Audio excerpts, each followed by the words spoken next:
Assalamualaikum warahmatullahi wabarakatuh. Waalaikumsalam warahmatullahi wabarakatuh. Kami dari kelompok 5 dengan tema sistem sirkulasi akan mempresentasikan hasil kerja kelompok kami. Anggota kami ada Alvina Nuriska dengan NIM 202033103. Yang kedua ada Anna Nuzuzul Rahmah dengan NIM 202033123. Yang ketiga ada Nurdiana Fitria dengan NIM 202033124 dan Intan Ayu Andriani dengan NIM 202033366. Yang pertama, sistem sirkulasi manusia akan dijelaskan oleh teman saya, Alvina Nuriska. Silahkan. Sistem sirkulasi manusia. Yang pertama, sistem peredaran darah. Fungsinya yaitu membawa gas CO2 ke paru-paru. Yang kedua, mensuplai O2 dan sari makanan dari sistem pencernaan ke seluruh jaringan tubuh. Yang ketiga, mengembalikan sisa metabolisme ke ginjal untuk diekresi. Keempat, menjaga suhu tubuh. Yang terakhir, mendistribusikan hormon-hormon untuk mengatur fungsi sel-sel tubuh. Yang kedua, sistem limfatik. Fungsinya yang pertama mengalirkan cairan interstital dan protein plasma. Yang kedua, transport lemak dari makanan. Yang ketiga, memfasilitasi reaksi imun. Yang keempat, mengangkut limfosit dari kelenjar limfa ke sirkulasi darah. Yang terakhir, menghasilkan zat antibodi untuk melindungi tubuh terhadap infeksi.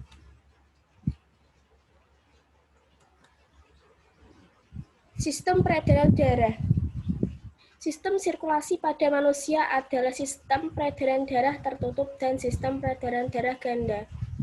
Unsurnya sendiri yaitu plasma darah dan sel darah. Darah sendiri terbagi menjadi dua, yaitu plasma darah dan sel darah. Sel darah sendiri terbagi menjadi tiga, eritrosit, leukosit, dan trombosit. Leukosit terbagi menjadi dua, granulosit dan agranulosit. Granulosit terdiri dari tiga, yaitu neutrofil, basofil, eosinofil. Agranulosit terdiri dari dua, yaitu monosit dan limfosit. Dan dari kedua agranulosit terdiri dari sel B dan sel A. Plasma darah. Fungsi plasma darah. Fungsi plasma darah diantaranya adalah membersihkan tekanan osmotik darah, mengangkut sari makanan ke sel-sel, membawa sisa pembakaran dari sel-sel ke tempat pembuangan, dan menghasilkan zat kekebalan tubuh terhadap penyakit atau zat antibodi. Ciri-ciri plasma sendiri yaitu bersifat cair, mengandung 90% air dan 10% zat-zat yang terkandung di dalamnya. Zat-zat yang terkandung di dalamnya yaitu zat makanan dan mineral, zat yang diproduksi sel, protein darah, zat-zat hasil metabolisme, gas-gas respirasi. Sel-sel darah. Sel-sel darah sendiri dibagi menjadi tiga. Yang pertama, eritrosis. Ciri-cirinya membentuk bikonkaf, tidak berinti, diameter 7-8 mm, tebal 1-8 mm. Jumlah eritrosis pada wanita 4 juta sel, pria 5 juta sel, umur hidup 120 hari. Fungsinya sendiri mengikat darah dan mengedarkan O2 dan CO2. Mempertahankan asam basa darah dengan cara mengikat dan melepaskan alkalin. Yang kedua, leukosit atau sel darah putih, membentuk berbentuk tidak tetap karena bersidat amoeboid atau dapat bergerak bebas. Diapedesis dapat menembus pembuluh darah kapiler, fagosit atau dapat membunuh kuman dengan cara memakannya. Kemudian memiliki inti, jumlahnya 6.000 sampai 9.000 mm kubik darah. Fungsinya berperan dalam sistem pertahanan dan kekebalan tubuh, yaitu dengan membunuh dan memakan zat asing yang masuk ke tubuh. Yang ketiga, trombosit. Ciri-cirinya bentuknya bulat atau lonjong, kecil, tidak berinti. Jumlahnya 200.000 sampai 400.000 per milimeter kubik darah.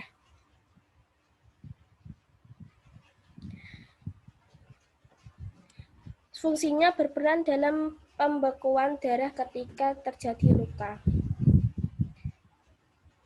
Bagian-bagian sel darah putih yaitu neutrofil. Neutrofil berhubungan dengan pertahanan tubuh terhadap infeksi bakteri serta peradangan lainnya, serta memberikan tanggapan pertama terhadap infeksi bakteri. Aktivitas dan matinya neutrofil dalam jumlah yang banyak menyebabkan munculnya tanah. Presentasi dalam tubuh adalah 65%. Eosinofil. Eosinofil berperan dengan infeksi parasit. Meningkatkan eosinofil menandakan banyaknya parasit dalam tubuh. Persentase dalam tubuh adalah 4%. Basofil, presentasi dalam tubuh adalah kurang 1%. Basofil bertanggung jawab untuk memberi reaksi alergi dan antigen dengan jalan mengeluarkan histamin kimia yang menyebabkan peradangan. Limfosit. Persentase dalam tubuh sendiri adalah 25%. Monosit. Monosit mengarahkan patogen ke sel T sehingga patogen tersebut dapat dihafal dan dibunuh, atau dapat membuat tanggapan antibodi untuk berjaga-jaga. Presentasi dalam tubuh sendiri adalah 6% saat meninggalkan aliran darah serta masuk ke dalam jaringan. Monosit disebut makrofag. Selanjutnya akan dijelaskan oleh teman saya.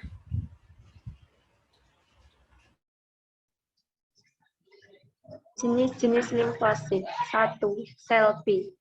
Sel B membuat antibodi yang mengikat patogen lalu menghancurkannya. Yang kedua, sel T.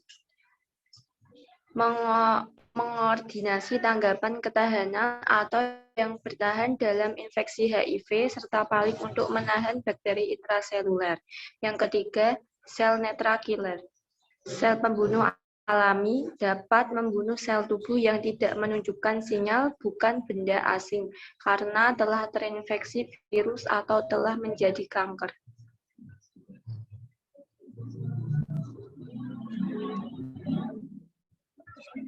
Golongan darah. Golongan darah dan unsur pokok agglutinogen serta agglutinin yang dikelompokkan menjadi golongan A, B, AB, dan O. Golongan darah O mempunyai agglutinogen negatif dan agglutinin A dan B. Golongan darah A mempunyai agglutinogen A dan agglutinin B. Golongan darah B mempunyai agglutinogen B dan agglutinin A.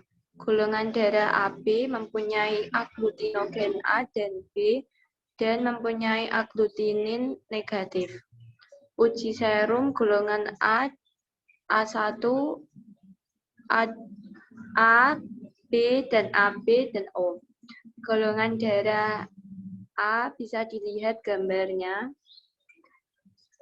dan B kemudian bawahnya bisa dilihat, dan seterusnya. Alat peredaran darah. Dalam tubuh manusia terdapat alat peredaran darah yaitu jantung. Fungsinya adalah sebagai alat pemompa darah yang mempunyai sistem sirkulasi. Bisa dilihat gambarnya.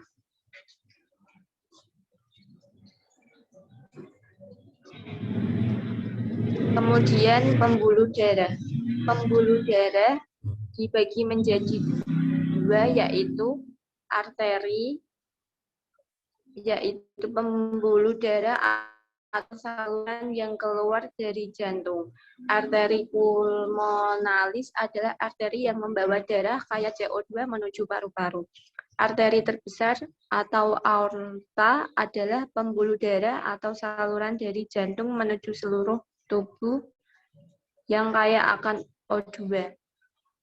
Kemudian yang kedua, pembuluh darah vena, pembuluh yang menuju jantung. Vena cava superior adalah pembuluh vena yang membawa darah kaya CO2 dari tubuh bagian atas menuju jantung. Vena cava inferior adalah pembuluh vena yang membawa darah kaya CO2 dari tubuh bagian bawah menuju jantung. Vena pulmonalis adalah pembuluh vena yang membawa darah kaya O2 dari paru-paru menuju jantung. Bisa dilihat struktur arteri dan struktur vena.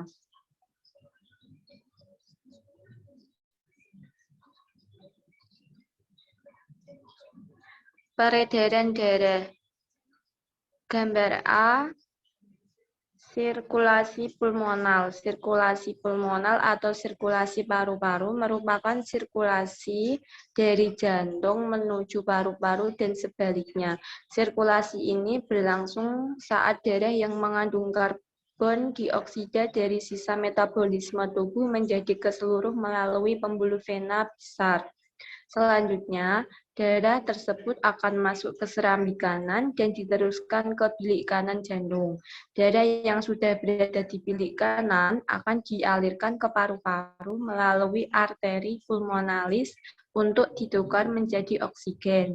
Darah bersih yang kaya oksigen kemudian akan masuk ke serambi kiri jantung melalui vena pulmonalis untuk diedarkan ke seluruh tubuh.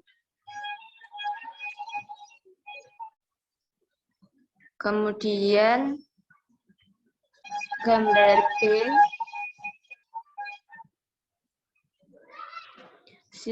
sirkulasi sistemik. Sirkulasi sistemik merupakan sirkulasi darah yang mencakup seluruh tubuh. Sirkulasi ini berlangsung ketika darah bersih yang mengandung oksigen mengisi serambi kiri jantung melalui vena pulmonalis setelah melepaskan karbon dioksida di paru-paru. Darah yang sudah berada di serambi kiri kemudian diteruskan ke bilik kiri jantung untuk disalurkan ke seluruh tubuh melalui pembuluh darah utama atau aorta. Darah yang dipompa melewati aorta akan terus mengalir hingga ke bagian paling ujung di seluruh tubuh. Setelah menyalur berbagai zat ke sel-sel tubuh, darah akan kembali menuju serambi kanan jantung untuk mengalami proses pembersihan darah. Peredaran darah, skema proses peredaran darah besar dan peredaran darah kecil. Peredaran darah besar dari jantung menuju ke seluruh tubuh, kemudian ke jantung lagi. Peredaran darah kecil dari jantung menuju paru-paru dan kembali ke jantung. Presentasi akan dilanjutkan rekan saya. Selanjutnya ada sistem limfatik manusia. Sistem limfatik adalah sistem sirkulasi sekunder yang berfungsi mengalirkan limfa atau getah bening di dalam tubuh. Limfa atau getah bening adalah cairan jernih kekuning-kuningan yang berisi sel-sel darah putih, keping darah, dan fibrinogen. Cairan ini memasuki pembuluh dengan cara berdifusi ke dalam kapiler limfa kecil yang terjalin di antara kapiler sistem kardiovaskuler aliran cairan limfa tidak dipompa oleh jantung seperti pada peredaran darah, tetapi mengalir karena desakan otot-otot rangka di sekitar pembuluh limfa. Nah, di samping ada gambar sistem peredaran limfa. Di situ ada kelenjar limfa dan juga pembuluh limfa. Next. Kemudian proses jalannya cairan limfa. Yang pertama, keluar cairan interstisial dari kapiler darah. Selanjutnya, cairan masuk ke jaringan dan berkumpul lalu mengalir melalui jalan-jalan limfa. Kemudian dibagi menjadi dua, ke ductus thoracic dan ductus lymphaticus dexter. Dan kemudian menyatu lagi di penyaringan cairan limfa di nodus lymphaticus. Dan selanjutnya masuk ke fasa darah dan dibawa ke ginjal lalu diekskresikan.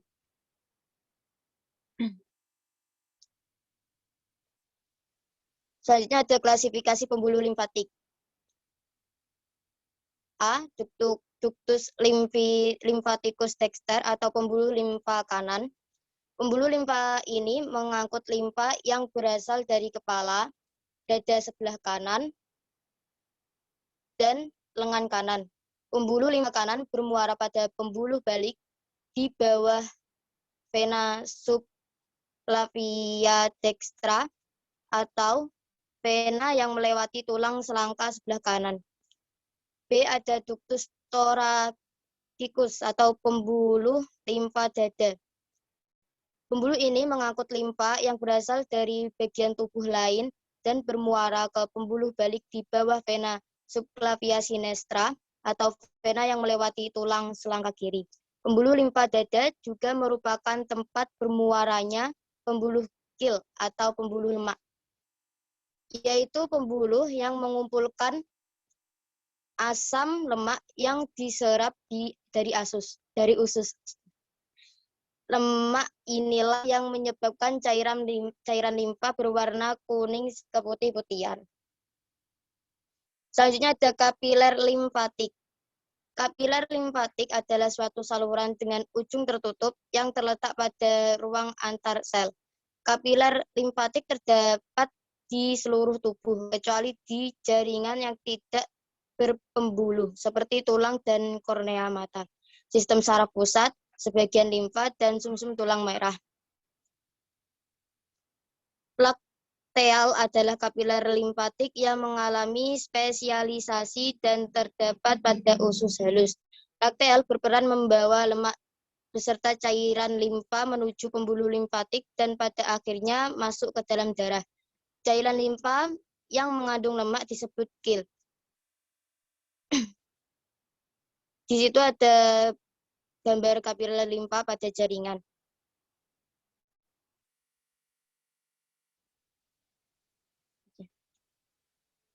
Kemudian jaringan dan organ limfatik. 1. Organ limfatik primer. Organ limfatik primer terdapat sumsum tulang merah. Sumsum tulang merah terdapat di dalam tulang pipih dan epifise tulang pipa pada orang dewasa. Sumsum tulang merah merupakan tempat pembentukan limfosit. Selanjutnya ada kelenjar timus. Kelenjar timus terdiri dari 2 lobus dan terletak di bagian atas tulang dada. Lobus terdiri atas bagian korteks dan korteks tersusun atas sel-sel limfosit dan sel-sel epitel. Medula tersusun atas sel-sel epitel. Kelenjar timus memproduksi hormon yang berperan dalam pematangan sel limfosit T. Selanjutnya akan dipresentasikan oleh teman saya. Yang kedua ada organ limfatik sekunder. Terdiri atas nodus limfa, dan nodulus limfaticus. Yang pertama nodus limfa. Nodus limfa adalah organ berbentuk seperti kacang yang terletak di sepanjang pembuluh limfa dan berjumlah sekitar 600 organ. Nodulus limfa mengandung sel limfosit B dan sel limfosit T. Nodus limfa juga berfungsi menyaring cairan limfa yang mengalir dalam pembuluh limfatik saat cairan limfa melewati nodus limfa. Nodus limfa juga berperan sebagai tempat aktivitas limfosit T dan B. Yang kedua, limfa. Limfa merupakan jaringan limfatik terbesar di dalam tubuh. Berbentuk oval dengan panjang sekitar 12 cm. Limfa terletak di antara perut dan diafragma. Limfa terdiri dari bagian pulpa putih dan pulpa merah. Pulpa putih mengandung limfosit dan makrofag. Pulpa merah mengandung pembuluh darah. Limfa berperan dalam fungsi imunologis, filtrasi, dan menyingkirkan eritrosit tua dan hematopoiesis pada janin. Yang ketiga ada nodulus limfatikus. Nodulus limfatikus merupakan sekumpulan jaringan limfatik yang terbesar di sepanjang jaringan ikat yang terdapat pada membran mukus yang membatasi dinding saluran pencernaan, saluran reproduksi, saluran urin, dan saluran respirasi. Letak nodulus limfatikus sangat strategis untuk berperan dalam respon imun melewati zat asing yang masuk dalam tubuh melalui pencernaan atau pernapasan. Nodus limfa dapat ditemukan pada bagian tubuh tertentu seperti di ketiak atau noduli limfatisi subclavialis, lipatan paha, tonsil, serta dinding tekak. Gangguan pada sistem peredaran darah. Yang pertama, tekanan darah tinggi atau hipertensi.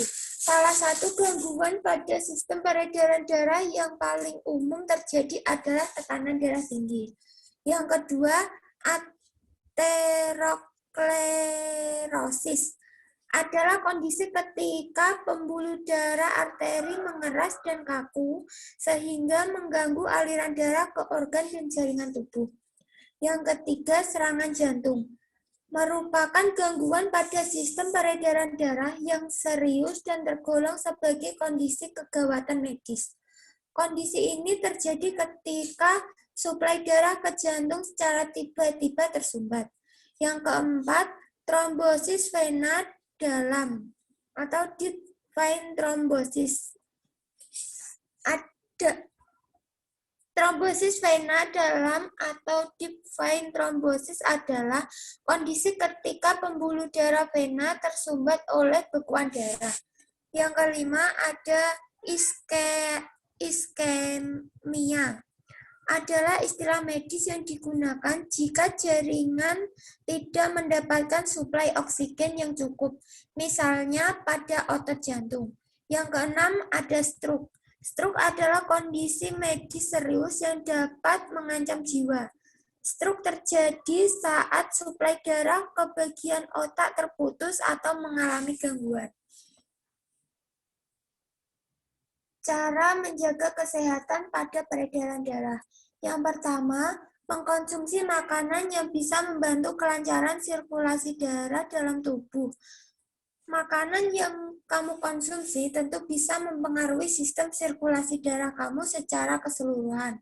Buah-buahan dan sayur-sayuran seperti delima, cabai, dan sayuran berdaun hijau sangat baik dikonsumsi untuk mendukung hal itu. Yang kedua, stop kebiasaan merokok.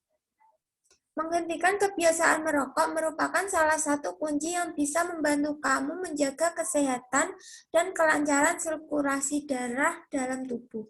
Yang ketiga, jaga berat badan tetap ideal dan proporsional. Berat badan ideal akan melindungi kami dari resiko berbahaya yang diakibatkan obesitas dapat menghambat sistem peredaran darah. Yang keempat, lakukan olahraga secara rutin. Melakukan olahraga secara rutin juga bermanfaat untuk menjaga kemampuan pembuluh darah untuk melebar dan bekerja lebih efektif. Yang kelima, hindari stres berkepanjangan. Ketika tubuh mengalami stres, tanpa disadari pembuluh darah juga akan mengalami penyempitan. Efeknya tentu sirkulasi darah dalam tubuh juga akan terganggu.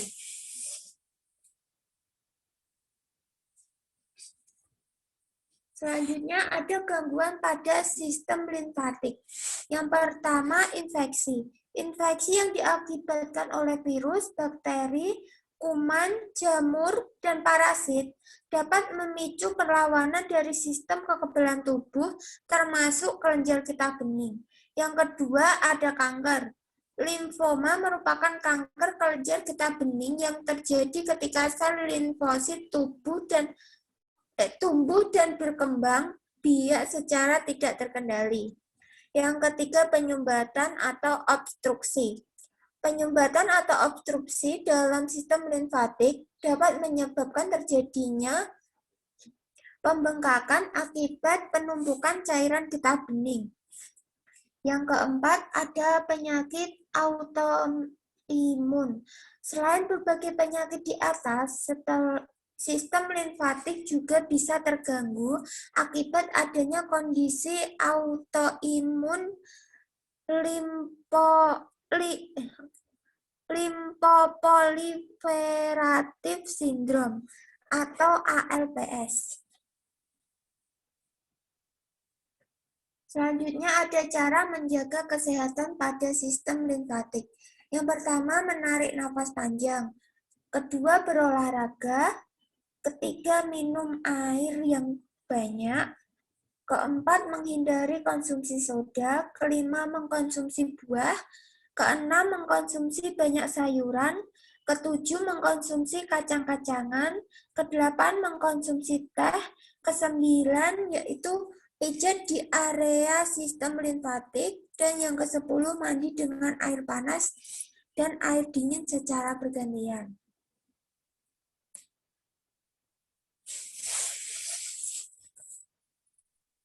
Baik, demikian presentasi dari kelompok kami. Dan untuk lebih jelasnya mungkin bisa melihat video di PPT yang sudah kami bagikan. Kalau ada yang dipertanyakan, silakan ditanyakan. Kurang lebihnya kami mohon maaf. Wassalamualaikum warahmatullahi wabarakatuh. Waalaikumsalam warahmatullahi wabarakatuh.